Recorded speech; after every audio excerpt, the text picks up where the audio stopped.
Thank you, Tori. The time now is 7:45. Hillary Clinton broke Barack Obama's winning streak by taking 3 of 4 states in yesterday's presidential primaries.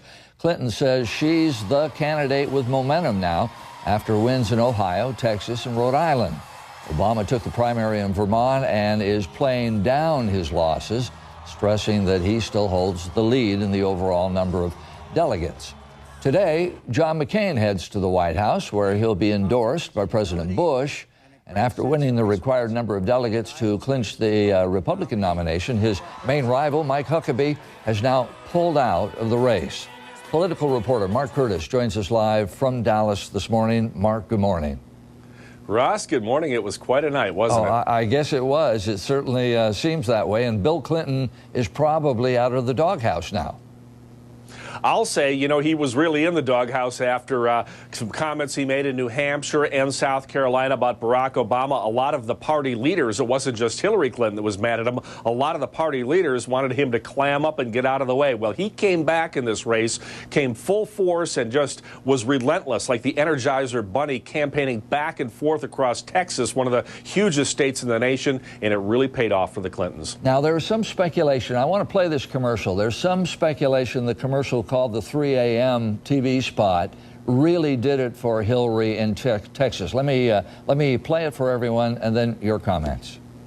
It's 3 a.m. and your children are safe and asleep. But there's a phone in the White House and it's ringing. Something's happening in the world. Your vote will decide who answers that call. Whether it's someone who already knows the world's leaders, knows the military, someone tested and ready to lead in a dangerous world. It's 3 a.m. and your children are safe and asleep. Who do you want answering the phone?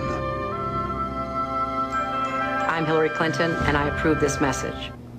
Mark, what are you hearing about the effectiveness of that spot? Well, we're hearing a lot about the effectiveness. The exit polls in Texas last night showed that approximately 2/3 of voters who made up their minds yesterday or over the weekend, 2/3 of those voters went to Hillary Clinton. That's the complete opposite of what has been happening in this campaign. So the speculation is that a voice of experience, you know, someone answering that call at 3 a.m. that knows what they're doing, that's been there, was the thing that really resonated with voters. The funny thing is, it's been the most parodied political ad I've ever seen. Comedians are having a field day. There's one where a Hillary Clinton impersonator says, it's 3 a.m. I'm sorry, Bill's not here. And people howled. Well, the Clintons are having the last laugh this morning.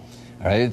Some are saying Barack Obama is going to have to get much more negative as they go into Pennsylvania. Well, it's going to be interesting because, as he points out, he's still trying to take the high road last night, saying, look, we're still about the same delegate count ahead as we were yesterday morning. It's anywhere from 90 to 100 delegates. The thing that's going to get tricky for Barack Obama in Pennsylvania is the union vote. Now, one of his aides made some comments about the NAFTA, the controversial trade treaty that many people in this country would like to see reworked. Hillary Clinton attacked him in Ohio, a big union state, for his stance on NAFTA, and that really hurt him there. About 2/3 of union households in Ohio voted for Hillary Clinton. Again, the reversal of another trend. We saw union voters going for Obama for a while. So Pennsylvania, like Ohio, has a very high unemployment rate. It's a very strong union state, and that bodes well for Hillary Clinton right now. Yeah, and as they say, as Ohio goes, so goes the nation. That's the tradition anyhow. Well, exactly, and that's why people are speculating that Governor Ted Strickland of Ohio may be the running mate, either for Obama or Hillary Clinton. He's a former member of Congress. He's got that chief executive experience being a governor. And Ohio, that's the state that George Bush took. That was his margin of victory in 2004. So Ohio's in play, and it could determine who sits in the White House next year. This morning earlier on some of the network shows, Hillary Clinton was saying that she and Barack Obama would probably consider a ticket together, although she says she should be on top of the ticket.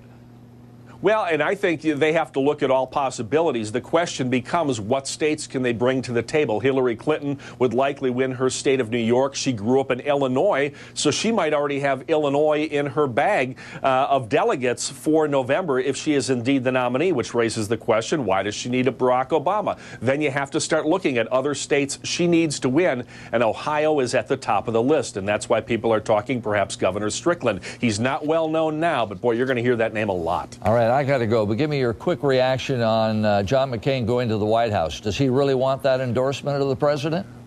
Well, it's a dicey proposition. The idea, do it early in the campaign so people forget about it. George W. Bush is not popular. And Democrats were talking last night. They like this photo op of McCain and Bush standing shoulder to shoulder at the White House today. Expect to see that picture in a lot of campaigns this fall, campaign ads this fall, no matter if it's Obama or Clinton as the nominee. All right. Thank you, Mark. Have a safe trip home. And if you want to read Mark's blog, it's markcurtismedia.com. All right, time Thanks, now, Russ. 7:51. Let's go back to the desk.